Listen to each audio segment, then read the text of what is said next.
like, do you have this? I'm like, no. I don't. Yeah, that does tend to be the thing. Do you have SD cards? No. That's sick though. I know, right? I'm like, do you want to can you adopt me and take me with you? I'm bored of clout. Yeah, these are actually really long there if you have them flatter. I was gonna ask, so how's your time split anyway, like with like media and actually running a business? To be honest, like 100. Like, I don't have time. Like I was just saying to you, I literally have no time for nothing. Like my EA messaged me this morning, and I gave her like a panic message this morning. I was like, help me, I'm not going to be able to get into London on time. We sorted it out and it's fine. But she was like, you need to stop doing something because I can see I haven't had a holiday since March. And I've had like the odd day off here, but like, you know what it's like when it's your thing, you work whether it's Sunday or not. Like you just, you work when the work is there. Yeah. So she was like, something has to give like soon because I can see you boiling over and it's like a lot. So, but that'll be cool to talk about because I'm very honest about it. I'm not going to be like, it's so great. I'm like, it's actually Strug Central. No, I tried for both and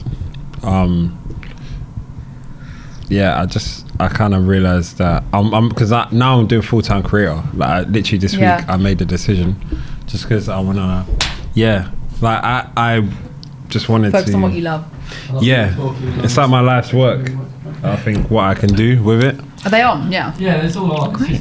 Great micro content. No, that's good. Yeah, and like just generally I think that the agency stuff is I think for personal branding there's a lot of growth actually in your sector because I know that there's loads of different variations of it. Yeah. But then in like the sector that we were in, it's like I think the biggest leverage is basically doing it yourself. Do you know? Instead of leveraging other creators. I would argue that's the same for personal branding. Okay, fair. So I think the personal branding space like has exploded in the last like 6 years, really, like 5-6 years.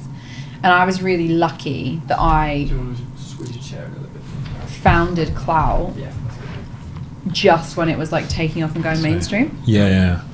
And so it was kind of the perfect storm of I already had a bit of a brand myself. Like I already had like a couple of like 20,000 followers or something on LinkedIn. I knew what I was doing because I'd done it for myself. And then the third thing was the timing was like perfect because everyone started to know what LinkedIn was, but also personal branding as a whole concept, like across the board of like TikTok, Instagram, whatever. And because it was COVID and everyone was working from home, everyone was online, and all the marketing teams, like, you know, you'll know with running Yoke, but the first thing that happens during an economic crisis is everyone in marketing gets laid off. And so then all the jobs that would be done by in-house marketers get given to agencies because it's cheaper. Because you can get a whole team for like $5,000 a month or whatever instead of $50,000, you know, whatever. So I think it was like perfect. It was perfect. But now we're at this like phase 2 of what the business is. And phase 2 is, okay, well, I think agency's dead. Or it's dying anyway. It's like on its fucking knees. Like everyone's looking to do it as cheap as humanly possible. You've got freelancers who could do it cheaper than you could ever get an agency to do it and are often better. And that's why they're freelance. And then you've also got AI. So like AI's involvement in like copywriting and like whatever. Like it's not, you kind of have the basics to be able to do it yourself. It's obviously never going to be at the level that we can do it because we're human beings, but you could do it yourself for a fraction of what we charge. And it's not possible for us to run a business at that kind of cost level, and I don't fucking want to either. So now it's like, okay, well, what are the things that AI can't replace? Well, community, which we'll talk about today.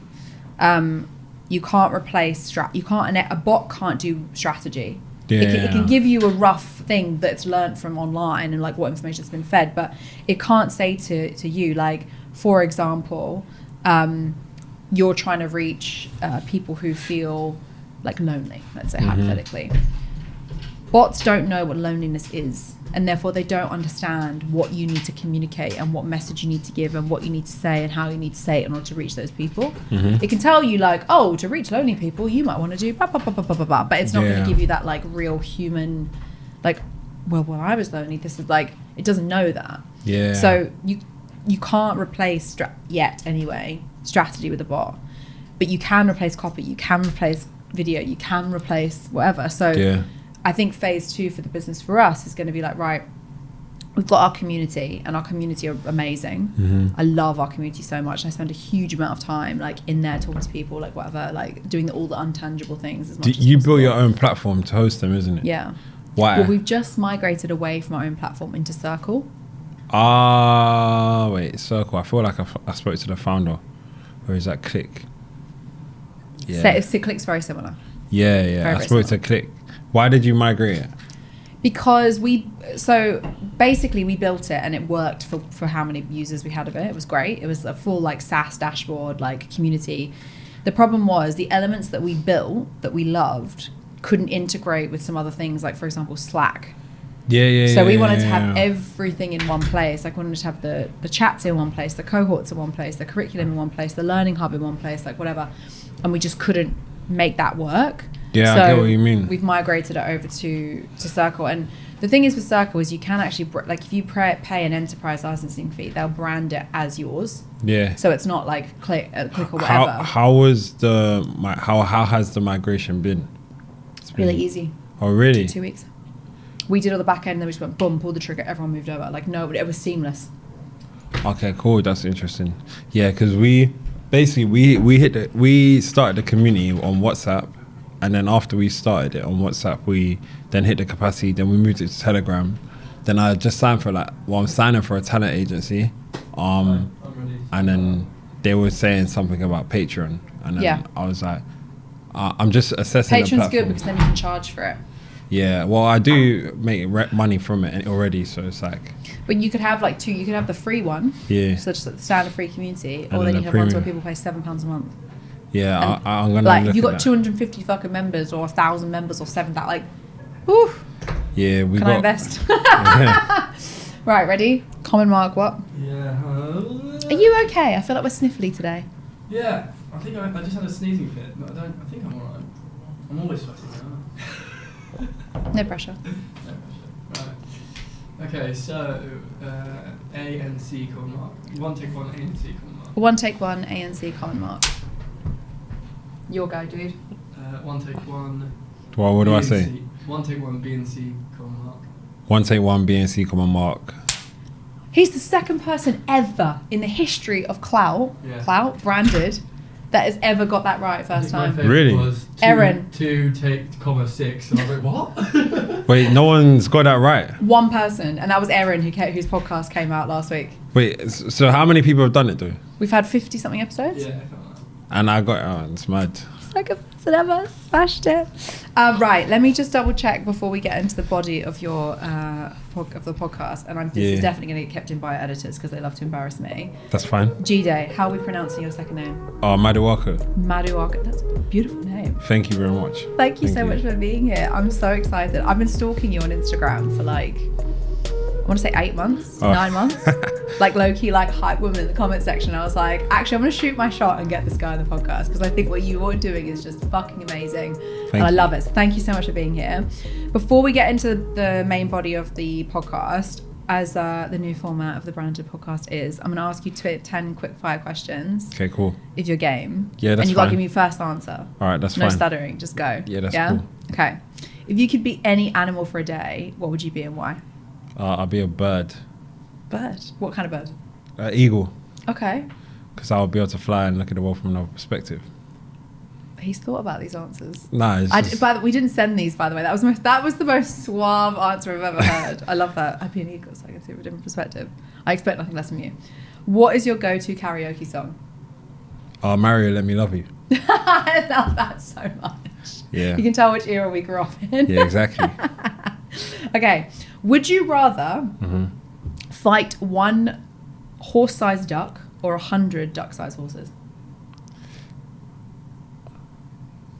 Well, the first answer was one horse-sized duck. Okay. How would you fight? a How would I fight horse-sized it? duck? Or I can use anywhere. I'll just throw a grenade. Where are you getting a grenade from? You said how would I fight it, so I was just like, you never said any rules.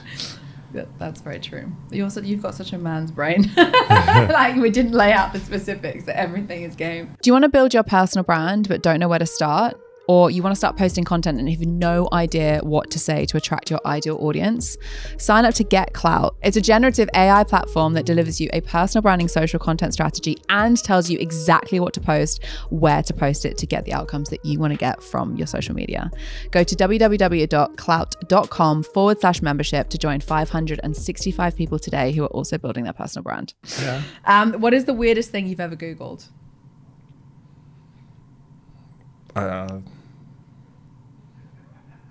How many people, what is the population of Tokyo?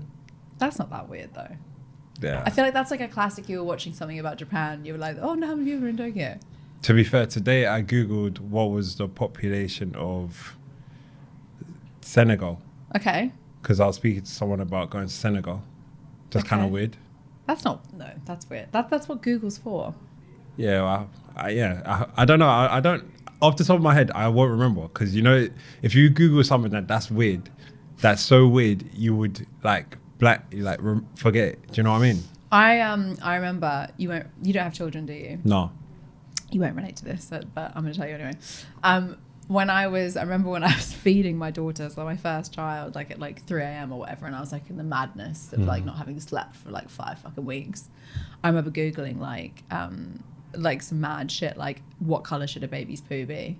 And like shit like that, when you just literally have no one to talk to and you're kind of going a bit crazy. So to be fair, I ask ChatGPT more weirder stuff than Google. I love ChatGPT is if you looked in my history, it's fucking embarrassing actually. Yeah, kind of shit. Because it's like you can be like super specific and you can prompt it and continue to prompt it, but Google is like, it's just airy fairy. But they've added the AI into it. They now, have, so yeah, and that's actually more accurate than ChatGPT. It would make sense because it's got more data to pull from. That's very true.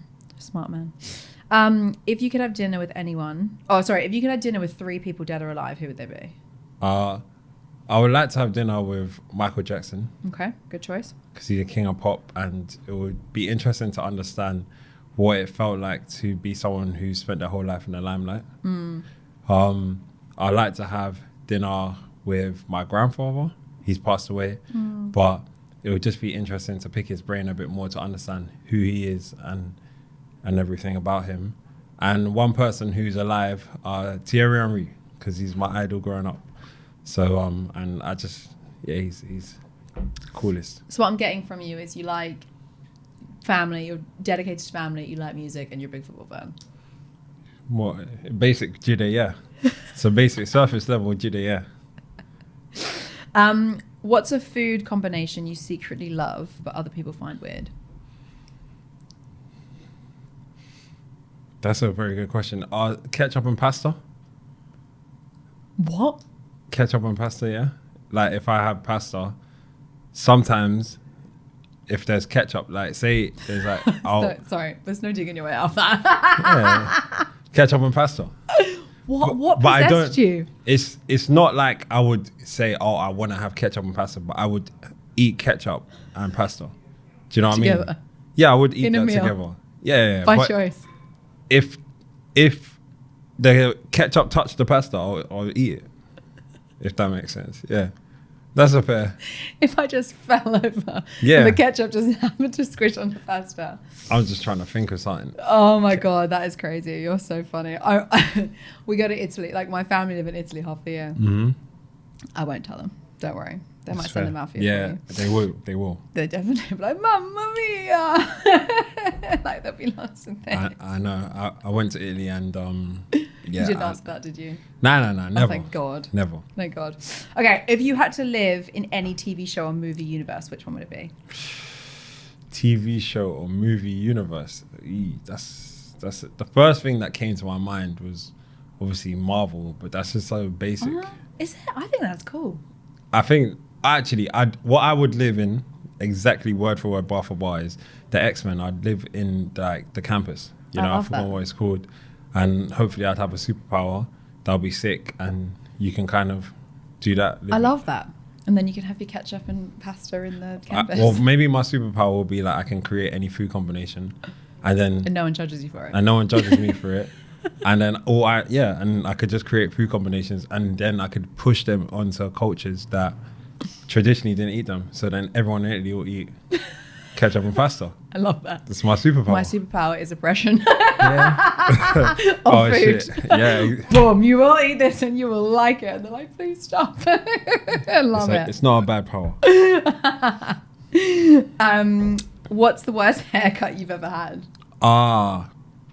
The worst haircut I've ever had. So for I think it was like my 24th or 23rd, I basically tried to dye my hair blonde or brown or something like that. No, I tried to dye my hair. It came out ginger. And then I went skydiving. And then I dyed it back black the same day. It didn't fall out. It was fine. Nah, but Wow. it just didn't come out the way that I thought it would. And my hair was ginger. That's unfortunate thing about blonde. As someone who is obviously not a natural blonde, occupational hazard is it can go ginge from time to time. Oh, really? Next time you do that though, purple shampoo. Purple. But the thing about it is that I feel like obviously growing up is a bit different or as such, but like ginger's a nice hairstyle, you know what I mean? Like strawberry blonde, like it just makes you stand out. And I think nowadays it's cool to stand out and be different and have bold colours. So I wouldn't mind it. But You wouldn't mind it now. So are we going to see blonde at the next? I wouldn't go blonde. I might do everyone like then. ginger tips at the end of my Okay. hair, maybe. I don't Okay. know. But it would have to be themed and it'll have to have a story. Okay, I like that. Yeah. Perspective. What's your hidden talent no one knows about? My hidden talent that nobody knows about. I can roll my tongue. Like, I can Go then, make my show tongue us. touch my nose. Where's the camera here? Yeah. That's amazing. I love it. That's unreal. That is the best. 10 out of 10. Yeah. I have no hidden talents, unfortunately. The world has to suffer all of them. Like, I don't care. That was amazing. Okay, last one. If you were stuck on a desert island and you could only bring 3 items, what would they be? 3 items for a desert island. I want to learn how to surf properly. So I bring like a surfboard because then you can actually go out onto sea, and if you could use that to get off a desert island as well, because you could like paddleboard as well. Something to do so you don't like go crazy. Exactly. Then I'd hopefully have like maybe a football because I could just like do kick-ups. Not that I care that much about football, but it would be good for passing time. And maybe a book. I don't know what book, but maybe I'll be able to have just a blank book and I can write my story. And then if I ever get found, then they'll know my story, innit? Know all the kick-ups you did. Exactly. Day 55. Exactly. We achieved 1 kick-up and 5 lifts on a surfboard. Love it. 5, yeah, perfect. Last question. I said that was the last question. This is 11 questions, so I kind of lied to you, but that's okay. Fair enough. Books. Do you read? I listen to books. What's the best one you've or your favourite one, maybe best one? To answer. There's a few, to be fair. It depends on the season, do you know, of your life. But one thing I do like is it's like there's a book called Principles by Ray Dalio. I think that in the future, as like we become more economically aware, people take it and look at it as, oh, this was predicted. But I just found it such an interesting book because it's economical, but it also talks about history and cycles, economic cycles and stuff, and like future predictions. So I just found it as a very interesting book because it talks about stuff like the US is 300 years old, but China's 3,000 years old. And then it just gives you a spiral into a different perspective. So, yeah.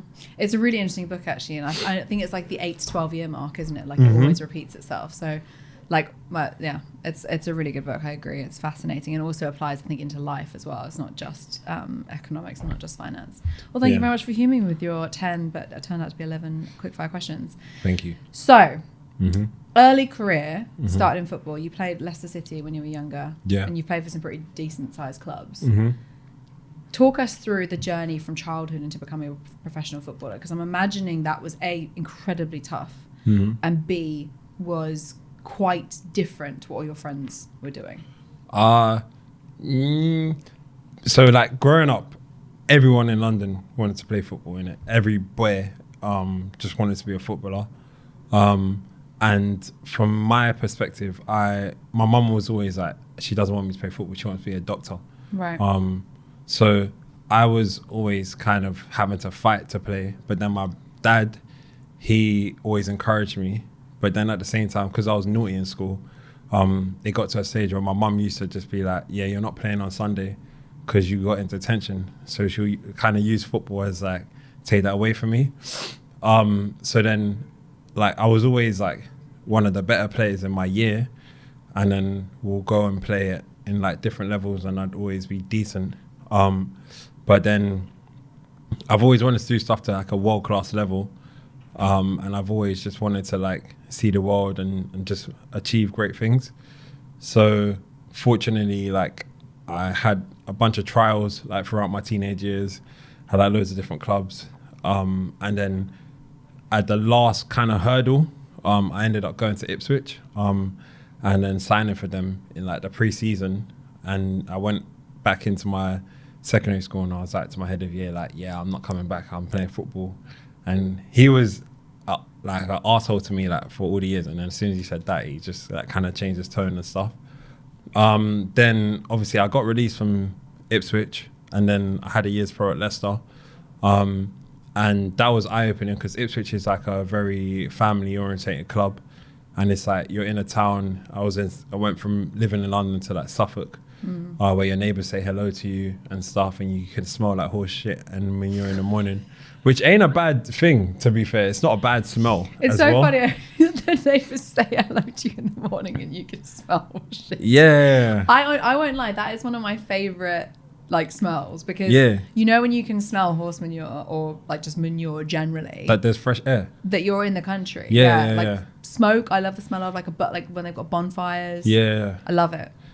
Crisp autumn day, bit of smoke, bit of shit, perfection. That like, to be honest, it's like it makes a lot of sense now in terms of like what I'm doing because I had like a lot of exposure to that. And I realized because every morning like when you're going out to train, it's like there's so many actual good days in terms of weather wise. Like there's always a time in the day when it's sunny, it's not always grey, you know. So then when I moved to Leicester, it was a bit of a different experience because I never was like one of the players in the team that was like a superstar because I was a centre back. I had a lot of potential because I was tall and athletic, but I lacked a lot of discipline just generally in life, and I lacked a lot of discipline just in terms of like as a defender because that's where you're meant to be like a lot more calm and collected. So then I never got another contract at Leicester, and then I was just in my head that I was like, oh yeah, I'll find another club.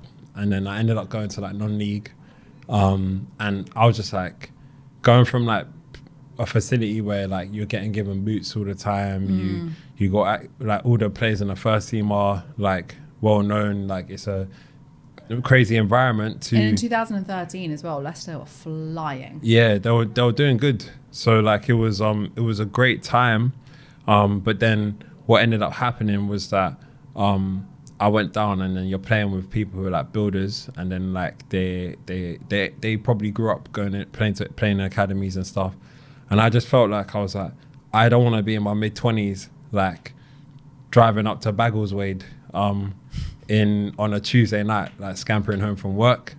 I just feel like I can achieve greater things. So I was gonna go to like Penn State because I had a lot of university offers from like America, but it never really worked out just because of the way the NCAA was set up and because I'd signed a pro and stuff. So then I ended up in Lancaster University, which was, I'd never been there before, and like I didn't even apply for them because my mum was like, my mum basically done all my uni applications and everything for me. So like I turned up, and then I remember they're like, oh yeah, you need to pick your modules, and I was like, what's a module? Like I didn't even know like what a module was or anything. And I never really took uni seriously for the first like couple years, just because for me I'd lived a life where I was playing football, I was going out in like nightclubs, I had like a convertible Mercedes and stuff. Like when I was like 18, 19, I had like all of this like type of stuff, and I've seen a bit of the world, I traveled a little bit. So by the time I got to uni, I was like, what the fuck is this kind of like and like life humbled you a bit. Yeah, it was humbling, but it was funny because like people at my uni, they'll be like, oh yeah, because I was like wearing Louis Vuitton and stuff on campus, but it was like not the same way that like international students were wearing it because they're from like crazy rich families. It was just it was so unnecessary. So then in my final year at uni, I actually was like, you know what, let me stop looking at uni for like what I want it to be and what it is. And then that's when I got more ingrained in like the culture. And I was already friends with like Musti, who I co-founded Yoke with. But then what I ended up doing was I was just like we actually started to work on like projects together. I started to kind of just immerse myself a bit more in student life. Like I'll be in like, because obviously when you play football, like you get everything VIP and like backdoor and stuff. So I didn't mind queuing. Do you know what I mean? Like it sounds so like pretentious, but it's like it's a real thing in terms of like as a perspective of life. And then I just kind of like chilled out a bit, and then I saw it, but I never like at my uni, like sometimes I was saying like, I don't know from my perspective, because I got like a very high expectation of myself, even though I never went through uni with flying colors and stuff, and I didn't take it seriously. I still like graduated and stuff, but I didn't really put effort into my uni, like to be real, because I had like this eBay business that I was running. I had like I was just training and keeping fit, but it was just like I just went through that phase of life, and then when I graduated, I was just like, yeah, mum, I've done that for you, yeah, now. And then do you feel like you did uni for your mum? I only went to uni because of my mum. Yeah. Because that was the deal, innit? Like she said, if I let you play football, then you have to go to uni after if it don't work out. So, and then I knew how much it meant to her, and my mum as well. She's never gonna lead me wrong, you know.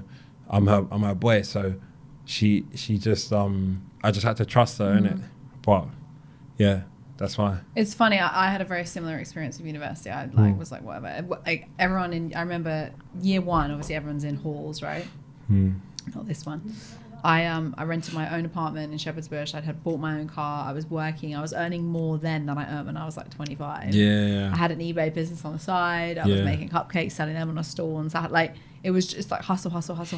So everyone else was like enjoying freshers and like getting absolutely wasted every night, I was out working. Yeah. And I never had the university experience. And it's funny because I listen to people's stories about university and I'm like, oh, that sounds like that was really fun. But I'm also like, I wouldn't be where I am if I had taken that path. So yeah, like for me, uni was like a regression in life. That's what it kind of felt, because like obviously some of my boys, like I remember I had exams and my boys are in Miami FaceTiming me, you know. So it's like for me, it wasn't like I was going to uni to get somewhere, because to be honest, like it may sound crazy, but I was like embarrassed to go and work for someone. Do you know what I mean?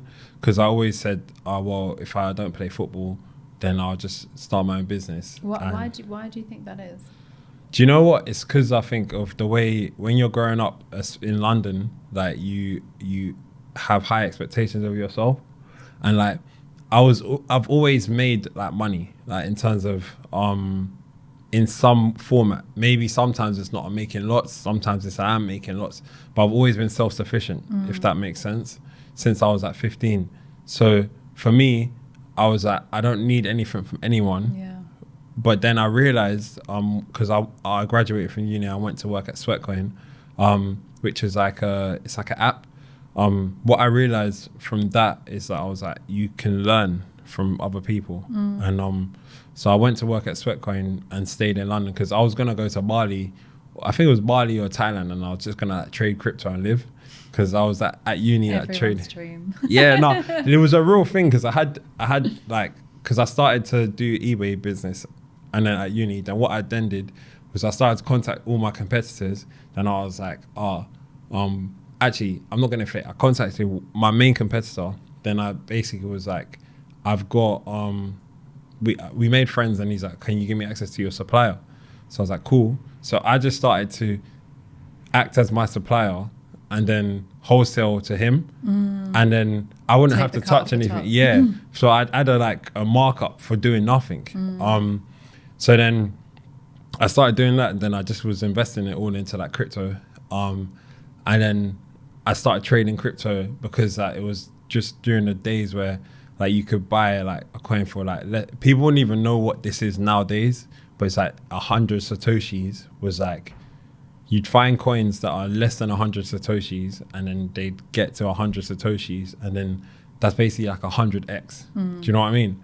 So like I was doing all of this stuff really early on, and like if I wasn't making X amount in a day, then I'd be like mad impatient. Do you know what I mean? But what I really literally should have done is just kept my money in that and then left it, and I'll be like good for life. Like, you know what I mean now?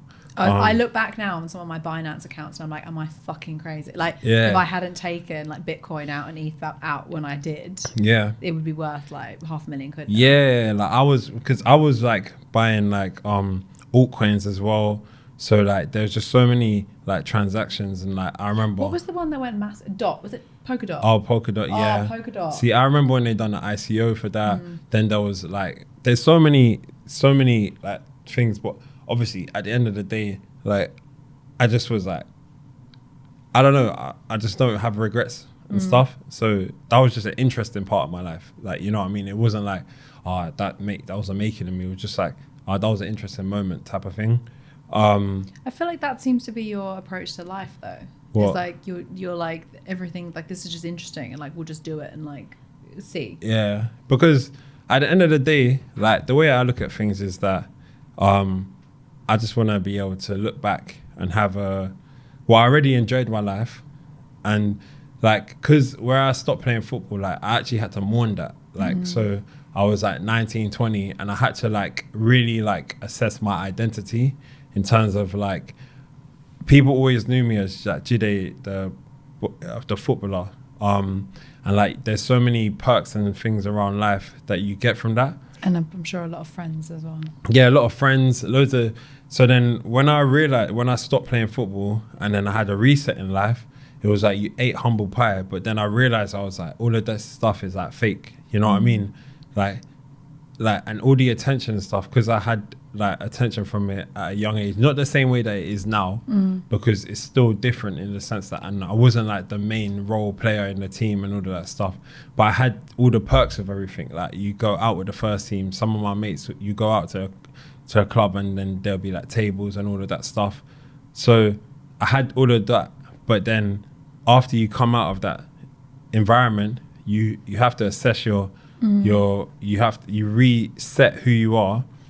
So then now, like even now with socials where I get I've started to build a following and stuff, it's all like it. And then when you work in marketing, you actually see like how all of this is just like, it's just like kind of not a game, but it's all just a facade, isn't it? It's not really who you are in the sense that it is your identity, but nobody could actually ever show the world the 100% of themselves, because you're perceived as somebody different from every single person. You know what I mean? Like your kids will see you as mum, but then your partner will see you as someone else. Your friends in school see you as someone else. Your parents see you. You know what I mean? So it's like you can't please everyone, and whatever's happening in the moment, like someone like myself, I've always like lived in the future. So for me, because I lived in the future, I'm like, this is like, new things are gonna come. Do you know what I mean? Like, it's not really that deep. You said you mourned football, and like, I'm sure there's a lot of people that can relate to that from a career perspective. So many people, and like relationships and that kind of stuff. People go through like severe changes in their life, and then all of a sudden they're faced with something completely different, and they have to mourn their old life. I think it's probably more acute for an athlete, because you would have had people cheering for you, and like, what is ever going to replace that? Right? How did you navigate that? You just kind of get through it, innit? Because like for me, like the thing is, I just always felt like maybe I feel like because I got this like love for myself, which is like vanity, which I think is something that I just learned. I was like, yeah, I am vain, but it's not as though because everyone always tries to make out that they have no flaws and that they're not vain, but it's like the more people that actually like were vain, they'd understand that they could look at themselves in the most negative way, and see how to improve themselves. Do you know what I mean? But then if you don't have that self-love for yourself, then you'd cut corners on your own personality. You cut corners and you wouldn't be willing to look yourself in the mirror and improve, you know? So for me, how I just navigated it was I just had to just get through it, innit? Because nothing lasts forever. Like, even all your struggles of yesterday are your stories of tomorrow. You know what I mean? Like, it's just part of life. Like, it's never going to be smooth. And so you leave football, you go to university. Yeah. Welcome, Mum. Thank you very much. Yeah. And you meet your co-founder of Yoke. Yeah. What happens next? So then he stayed for a year, innit? He was the only one who stayed, and everyone was dipping. That's what happens in business when it gets a little bit tough. People are like, bye. Yeah, everyone. So like, I basically, I said to Musi, like, no, my mom tried to convince me to do a master's, and I said, no way, like, you got my 3 years, that's it. So then I went to work at Sweatcoin, and then we started to like hit the top of the app store because we were basically had this model where we were paying out creators on a CPI.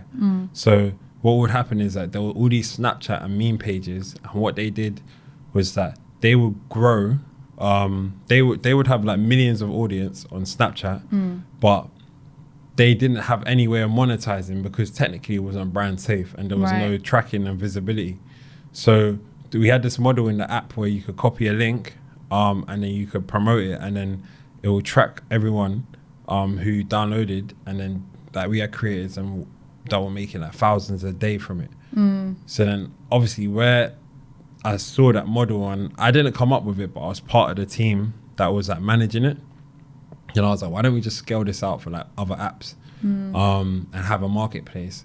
And what would happen is that the audience, the creators, they'll saturate their audience. So then there was a cap, because say you got 1 million followers, if 4,000 people are interested in an app, then every hit is less saturation. So technically you need more apps. Do you know what I mean? So then I kind of saw that model, and then Musti, I was speaking to him about it, and we kept on bouncing off ideas and stuff. So then we built this app called Yoke, and then we started to help creators to monetize their audience, but we helped apps to scale. So we had apps that were like hitting the top of the app store organically and stuff, and then when we tried to get TikTok as a client, and then I was like looking on the app and I was like, right, like there's creators here that are getting millions of views, and it's also visible because Snapchat pages weren't visible. And then like I was like, oh, why don't we just start to work with them? So we'll DM or email creators and we'll be like, oh, how much for promo? And they'll be like, yeah, they have 1 million followers and they'll be charging like 50 quid, something like, it's like crazy. So then we're like, right, like we can like arbitrage this. Before everyone realized. Yeah, and this was like you were early adopter, yeah. Yeah, like literally this was like 2017. Wow. So just after it was Musical.ly, right? Yeah. So what we started to do was we were promoting on TikTok, and there still wasn't link in bio. So then what ended up happening, we were like, how are we tracking this? So like we get the audience to go to like their Instagram bio, and like obviously there'll be a drop off because of friction. Yeah, exactly. So then the day that TikTok put link in bio, it just went like scattered, like bonkers. Like they literally that same day that TikTok like put link in bio, we saw it, and then we were like started messaging all the creators on it. We're like, just put your Yoke link in your TikTok bio, Yoke link in your TikTok bio, and then like it's just started to rocket. Like, and creators on TikTok, we were helping them make like thousands. Like one creator, he was like working in a restaurant, and then like I still remember it to this day. Like he had like 3-4 million followers at the time. He hadn't made no money from TikTok. Then we basically said, put your link in the bio, do this video, blah blah blah. Like he was mad creative with the video, and then like in one day he made like 18K.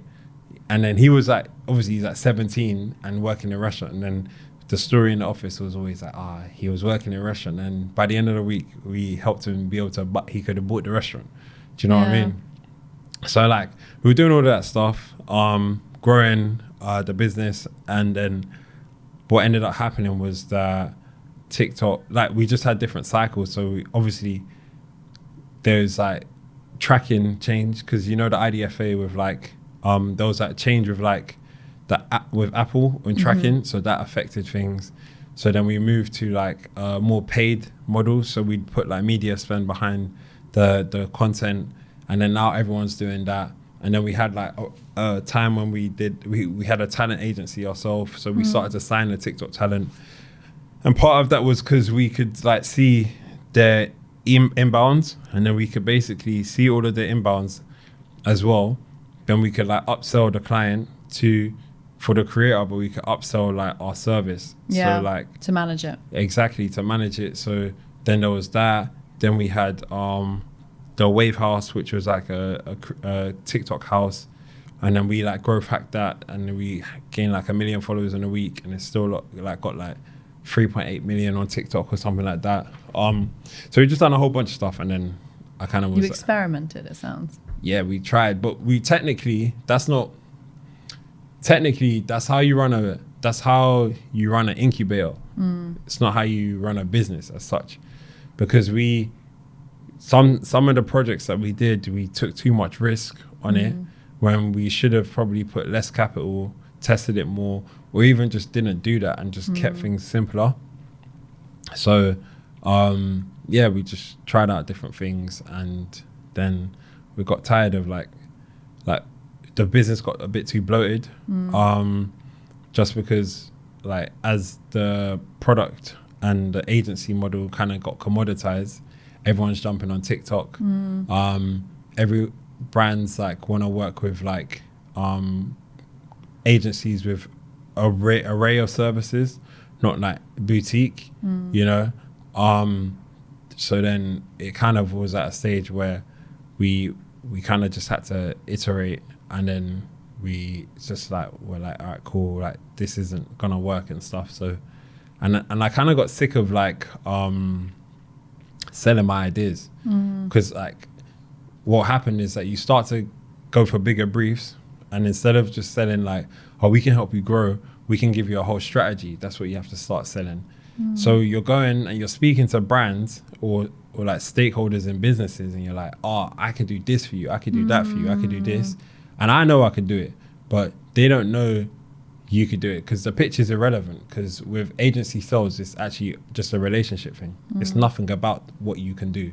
They just give the budget to people that they like, which I don't think is a bad thing. It's just how the model is. And then what ended up happening was that I was like, all right, well, let me just start growing my socials to prove to clients that I can do what I'm saying. And then I started to realize that I'd have an idea for a video, and then I'll be like, all right, let me make this idea for the video come to life. Then I'd have an idea for a client, and then it's like so much bureaucracy. It's like you have to come up with the idea, then you pitch it to the client, then you have to give it to someone in the team who's going to produce it, then all of this. And I was just like, after a while, I was like, wait, I could just literally cut all of that shit out and just do it myself. And and now we're here.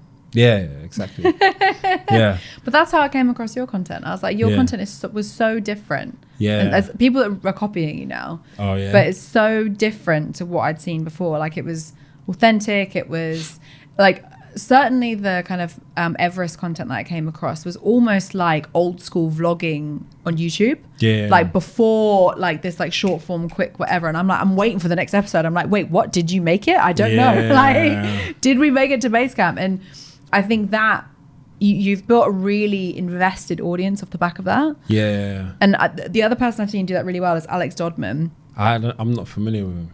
So he, during lockdown, he built a pool in his garden. Oh, God.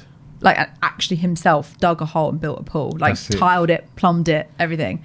So every single episode that he put out was like, come watch me build a pool in my back garden, DIY. And like he'd be like, today we're fitting the pump. And I was so emotionally invested in this fucking pool. That's sick. Like, are we going to put a Prosecco bench in or not? Like, we need to know, Alex. Like, yeah. And he'd be like, come back next week. So I'm like, no, I need to know whether the rain stopped the build. That's actually sick. But he's done it like a few times. So he did like a DIY like kitchen thing, and then he did his pool, and then he's done like a little outhouse and whatever. But it's that style of like old school, you know, you were saying about Principles, Ray Dalio, of like, that was like 15 years ago. That's what YouTube started out. People doing shit like that, right? With their little vlogging camera, and they'd be like, right, I'm doing this. And everyone's been so sucked into this like short form content that everyone thinks that's the only thing that you need to create, but actually the long form stuff seems to perform best. Yeah, I was just saying before, like, so what I ideally want to do is like get to a place where I have a mixture of like, because what obviously you learn running an agency and with social media is that the algorithm speaks for everything. So it's like the algorithm is the measure of success. So storytelling is actually being killed just because you have to basically play into an algorithm which is hacking people's attention. So like high quality and high production content doesn't really get served because that's actually the story gets built up a bit slower. So like what I'm kind of working on is having a mixture of that, because I understand how the algorithms work for like Instagram. Like I get it now. TikTok, I've always understood it. So what I want to do is take that, but then also now I want to do like longer form stuff. So I'm gonna launch for like my first YouTube video like this week. Amazing. Which will be this sick. is gonna come out next week, I think. So yeah, so my YouTube video will be out. What's your channel gonna be called? It's St. Jide's Live. I think that's what it is. Let me check. You think we're plugging your fucking first video? You got to get the name right. I'll Jesus tell you Christ. why. Because basically, my YouTube was connected to my company email. Right. So then, where it was connected to that company email, I basically had just St. Jide's as my YouTube, and then what ended up happening was that I couldn't transfer it over. So then, obviously, I had to make another name in it. So I think it's St. Jide's Live. Let me check. St. Jide's Live. Yeah, St. Jide's Live. There we go. I knew it. So what's the first video? So I was in Chamonix a few weeks ago. By the way, if you don't follow Jide's, if I'm allowed to call you Jide's, yeah, you can. St. Jide's, all of your content is like you're here. Like I feel like you're everywhere, and you make this amazing like. It's really engaging. It's really interesting. It's really authentic, but it's actually very basic content. Yeah. Which and I don't mean that in a critical way at all. I mean that in like it's really endearing. Like you'll be like, come and run a track with me in Dubai. I'm like, okay, let's go. Yeah, no, it's important because you don't want to complicate your videos because the audience, no one wants anything complicated. But okay, so talk to me about that because everyone like the video advice that goes out there is like keep it this length, make sure it's got captions, make sure you've got hooks, make sure you got. What actually makes a good social media video? It depends on what platform. So I'll speak about my YouTube, then I'll go on this here. So in terms of the YouTube, what it is that it's kind of like investigative journalism mixed with like my personal experience. So what I call my videos is a vlogumentary because it's a mix between a vlog and like a documentary. I love. So the idea that I've got for the first video and what I'm going to release is the psychology behind an ultra marathon runner, because there's like a huge growth in like run clubs, and people are going to run clubs. They're searching for love, they're searching for friendships, they're searching to keep fit. But then there's this run club that is like the most exclusive in the world, which is like running an ultra marathon, which is 50, 100 kilometers. Even the biggest race at the event I was at was 100 miles, you know? Wow. So it's like, how do you use the psychology of an ultra marathon runner to run the daily marathons that you face, you know? So that's what I'm trying to figure out in the YouTube video. I love that. That's what I do. I love that. Yeah. That's got Netflix all over it. Netflix. Ollie. Ollie, our producer, also works at Netflix, just in case you didn't know from the million plugs that I give him. We'll hook you up. That's really amazing. Okay, cool. So that's very exciting. We'll come back to YouTube. What makes a good, let's say, Instagram video? Like for anyone that's listening to this, it's like, okay, cool. You've built an amazing personal brand. It must be easy for you because blah. Okay, break it down. Anyone can do it. So I always have this conversation a lot with different people. And the simple thing is, first of all, what are you interested in? Because it's not even about what the video is. It's about what you're interested in. Then you create a video around that. So I've always had a lifestyle of travel, adventures, just trying different stuff, like just like social experiments on myself. So taking me as a case study, what I started to do was double down and understand like, all right, well, because I'm really invested in this, I can give people a lot of detail in terms of my perspective, and I also can learn with the audience. So a good video is one that has obviously the basic thing is how you grabbing people's attention. But people look at videos and they don't realize that there are many different types of hooks. And what I mean by that is that there's audio and there's visual. So it's like, are you going to grab the audience's attention with like the audio, or are you going to grab the audience's attention with the hook? And then to layer that, it's about how you tell the story, because the audience has to evolve through the content. And the reason why they have to evolve through the content, like the story has to evolve, is because if things don't evolve, then people are like, I've got my endorphin rush, and they swipe up. So for example, that's why you see a lot of videos where like some of my best performing videos are like, the payoff doesn't get shared with the audience till later on or to the end.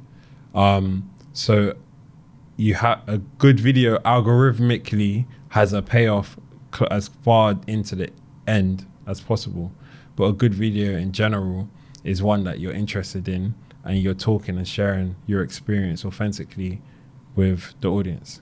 How did you get the balls to start like vlogging? Oh, me. I've always had the balls. Nah. It's an evolutionary process, because I never used to be in front of the camera like that. So I never actually used to like taking pictures. I never used to like recording. I never used to like hearing my voice. So being real, it started where I just started to film my life, like, and not post. So I'll practice talking to the camera. Yeah. So I'd literally walk down the road like this and not actually do anything. Yeah. I'd get you. So now I'm at a stage, and like you'll see like with my YouTube, like the first clip is me walking through the middle of like Chamonix. There's like hundreds, like there's thousands of people like around me, like all lined up the street, and I'm walking through the center and the camera is just like following me and I'm talking to the camera. I couldn't have done that 24 months ago. And did you have someone with you? Yeah, I had a videographer. I couldn't have done that 24 months ago, but I'm so used to the payoff of a video being good, because what happens is that you start off and everyone's just like, why is this person making content? Like, it's like, it's not gonna blow, it's not gonna do well. And that makes sense, because majority of people fail. But then what ends up happening is that because you keep on posting videos and you keep on A/B testing, you keep on finding what your niche is, you start to build pillars that you realize the audience are interested in. Then what ends up happening is you get to a stage where you film the video and then someone comments like, oh my days, I saw you lot filming that, or oh my days, my friend sent me that, I should have said hi. And then you start to realize that people are watching you because they're interested, not because they're judging you. People, like, in terms of when you're filming, people are like, how does this person have the confidence to do that when I don't? So what you're doing is you're actually emitting confidence, and you're empowering people, and you're not actually being judged by them, you know? So then that's how you kind of build it up over time, and that's the cycle that you go through. I think that's such good advice. Like you're so right about when people are looking at you, and it's not just when you're filming, it's like anything. Like if you're taking a picture, whatever, it's very, very infrequent that someone's like, oh my God, that's weird. They're like, even if they vocalize that in their head, they're like, I wish I could do that. Yeah. Because like, obviously, because of my build and like my height, I'm used to people like looking at me and just staring at me in general. So I was like, well, I might as well like give them something to stare at, because like like generally in my whole life, people, and I've been fortunate, like every time I go to different countries, like people always would assume that I'm like an athlete or something like that, you know what I mean? And that's just because of my physique and my presence. But so then layering that with like, I was like, well, I'm used to attention anyway, so I might as well just like double down and like actually leverage it. Yeah, like build it out, you know. So you start vlogging. The Mount Everest one. If you haven't seen it, you have to go back and watch it. But I was so invested in that. I was like, do they make it? I need to know. Are they going to get over the altitude sickness? Did they bring enough tablets? Who knows? We need to find out tomorrow. It was such a good series. And it's funny how we're talking about it in series, because that's kind of how it was done, right? It was done like a tune in tomorrow to find out whether or not we, you know, made it to whatever. And I suppose that was a good hook to get people to watch the next one. But you've now like gone full creator, like full time now. What is going to be the evolution of your career after, you've done and I'm selfishly asking kind of for like my own information. Yeah.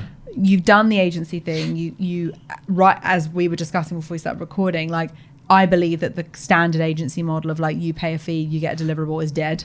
Yeah. Because you can outsource copywriting to AI. You can outsource most video stuff to AI now. Like you can even upload long form content now, and there's like a thing that will go, there's an inflection point there, dun, dun, dun, dun, dun, dun, and can chop it all up for you. But what you can't outsource is like human, community, strategy, all that kind of stuff. Yeah. So what's your next evolution? So like one of my idols is like Richard Branson, and like if you actually think about his model, is that he's basically like he's like got a franchise model, which Virgin is. So like the world's best entrepreneurs will work with him, and then he will basically stick a logo of Virgin on it, and then like Richard Branson's launching a new business. You know what I mean? He's the original Stephen Bartlett. Exactly.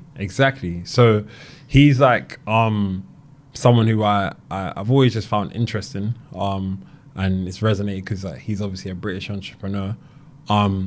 So what I would want to do, and just my goal is, I just want to work with the world's like most talented people, and I think everything else comes with that, because what you realize is that when you get like talented people in a room together, then it has an exponential effect and an exponential result, more so than when you have one person who's emitting all the energy, and then what ends up happening is that it kind of doesn't evolve into something, people are just taking or listening to commands and ideas. So I think through my content, that's why I started actually really like building a community, because the idea was to just attract like-minded thinkers, people who and I was meeting so many different types of people. Like I was meeting like really talented women, really talented younger black guys. Like it's all the people out of just status quo that I was meeting, because like obviously just in general, like, I don't see the world in like black and white like that, because I've always got on with like everyone from like every different environment, just because of the way I am in it. Like so what I realized is I was like, if I could just put out content and like tell stories, then naturally what happens is that you attract the right people, and like everything's just self-fulfilling. Like if you attract enough of the right talented people, like obviously you build wealth from that. You have phenomenal experiences, and like you can be as like entrepreneurial as possible, because you learn how to creatively solve solutions in different creative ways.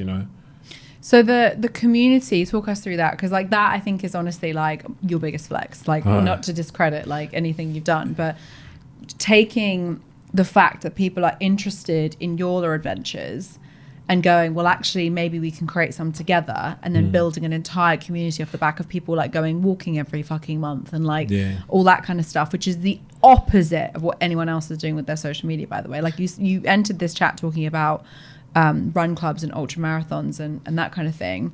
And what you're kind of doing is emulating that in many ways with your community. So talk us through that, and like why is community so important now more than ever, given that we're so digitalized?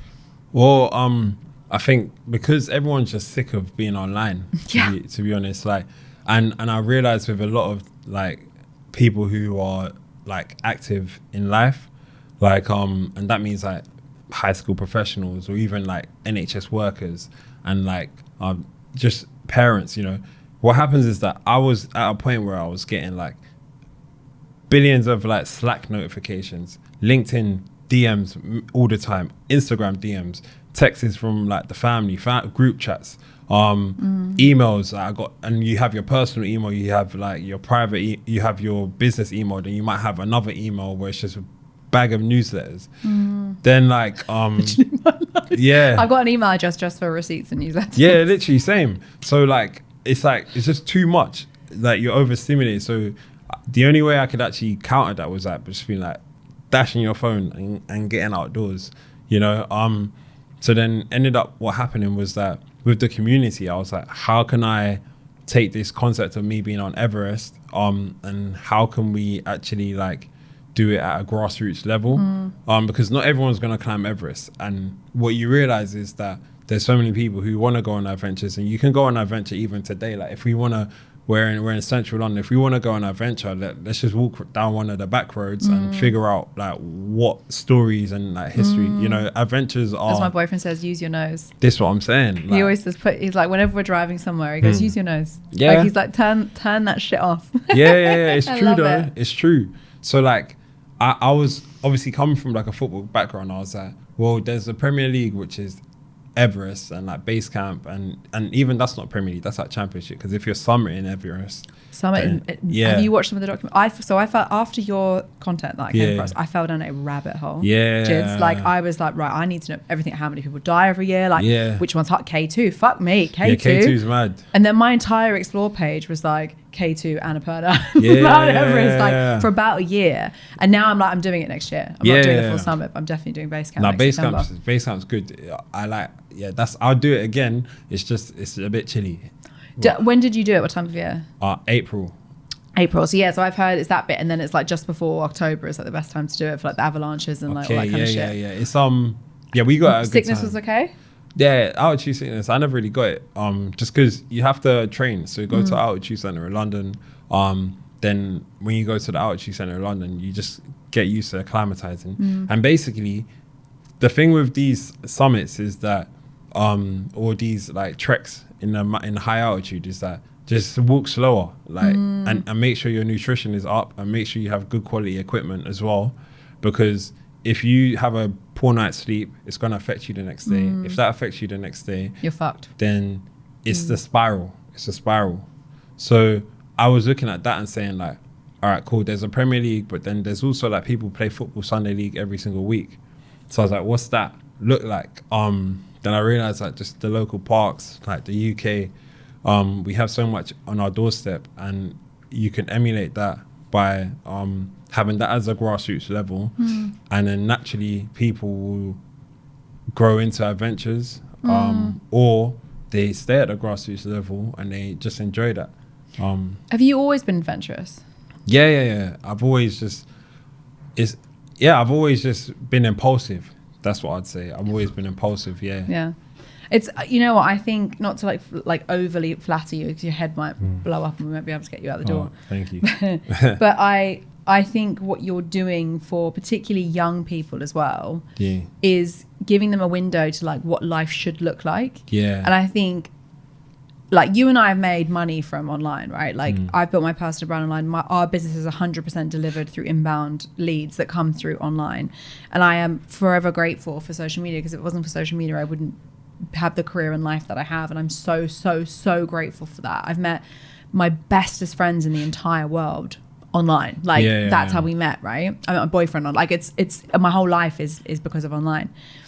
But I also think that, rightly or wrongly, online is also a huge negative, in that we're so connected, like literally connected, that, you know, you're one person away from however many people in the world, but we're so disconnected from like what's important. Like my favorite thing in the world is Sunday walk, Castlebury Park near where I live. It's like 2 hours, get a coffee, go and have a Sunday roast afterwards, and like not look at my phone for a second. I might take a picture of a cute dog, and like that's about it. But like the whole day is just focused on like living.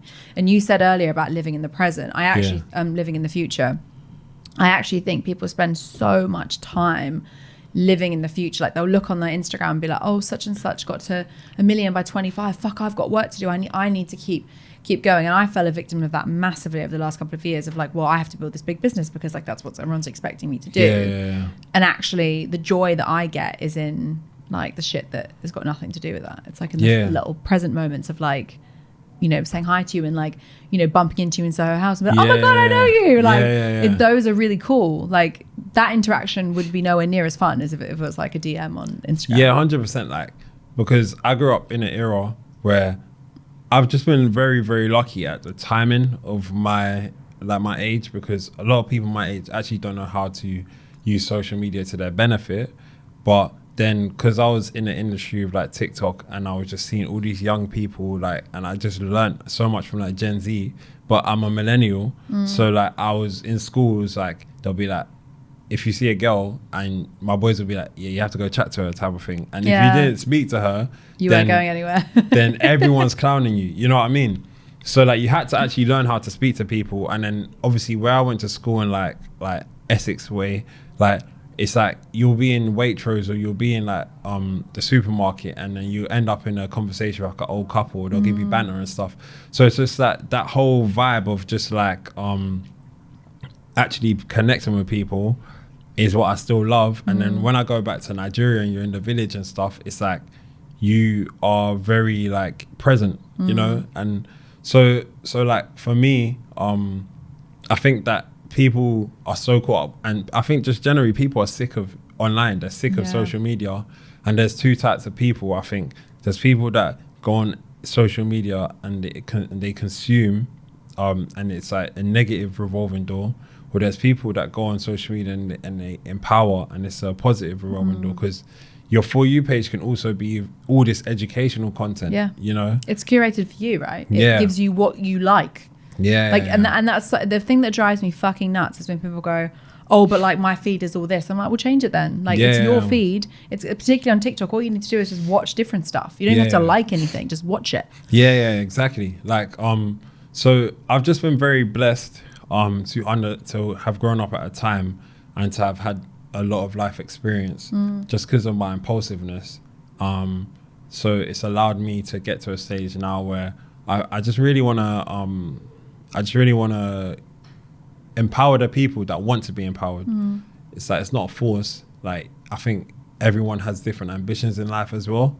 Just because like there's a box where everyone's like, oh, you have to be super successful. But I know some of people that I've gone to school with that are like, they are super, super happy, like knowing that there's consistency in their life. Like they got their family, they got their mortgage, they go on a holiday a couple times a year. And I think that that's even more respectful in a world where everyone's pushing you to be super, super great and overachieve. You know what I mean? So like that's part of the reason why with the community, I just want to attract people that really want to do cool shit, and but also people that want to be present, you know. But I think the paradox of success, or at least financial success, is the more you get of it, the less happy you are. Like so when I founded Clout, I just wanted to do something I loved. Like I was like, I just want to get paid, just want to cover my bills doing something I love. And then I was quite good at it, and so I could hire someone, and then that hire then became 2 more hires, and then that 2 more hires became 7 people, and then that 7 people became 15. And all of a sudden I've gone from just wanting to get paid to do something I love to not doing anything I love and running a team, but we're making 1.5 million quid, so like we're not stopping, are we? And it's funny because on paper the most successful year I've ever had was in person the most miserable year I've ever had. And it took for me to kind of, I guess, put those 2 and 2 together to go, okay, well, actually, what's important? And I think people really put a huge amount of pressure on themselves to think that like their life has to be this way. Like you to be successful, you have to do this. But to your point, like your friend's success is like, he gets to take his wife and his kids on holiday 4 times a year. He's got a great house. He has a lovely life. He knows he can look up at 5 p.m. and he gets to do what he wants. Like that sounds amazing. I think definitely what I learned is to work backwards, because like obviously when I was running the agency, I was at a stage where we had like a team of 30, we were bloated. Like all I'm dealing with is like HR every day. I'm coming client problems, and so that's why with this, it's like I looked at the community and just the business of the community, and I was like, all I want it to do is attract the right people and have the right focus, and ultimately that will be the biggest like value add, you know. Everything in the beginning is difficult, because like, don't get it twisted, it's not as though it's like you have to find a model for the community more than the model's there. Do you know what I mean? The model needs to fit the community rather than the community fit the model. Exactly. So it's like you need to find ways to add value for the people within it that is of value. You know, it's not as though like, I think sometimes when you're running a marketing business, you're trying to tell people, oh, this is why you need this is why you need this, and like you're trying to convince people, but really and truly this is complete opposite, where it's like you're seeing what problems they face or things that they're doing anyway, and then you're trying to like empower that, but then have that as a way to self-sustain their experience and reinvest in their experience. I love that. Yeah. So what's next for the community then? You might want to plug it. Where can people find it? How can they sign up? So if you want to sign up to the community, right now it's Us First Everyone on Instagram. So USV Everyone on Instagram. Obviously my page is at St. Jide's, which is SAINT. Give me a follow.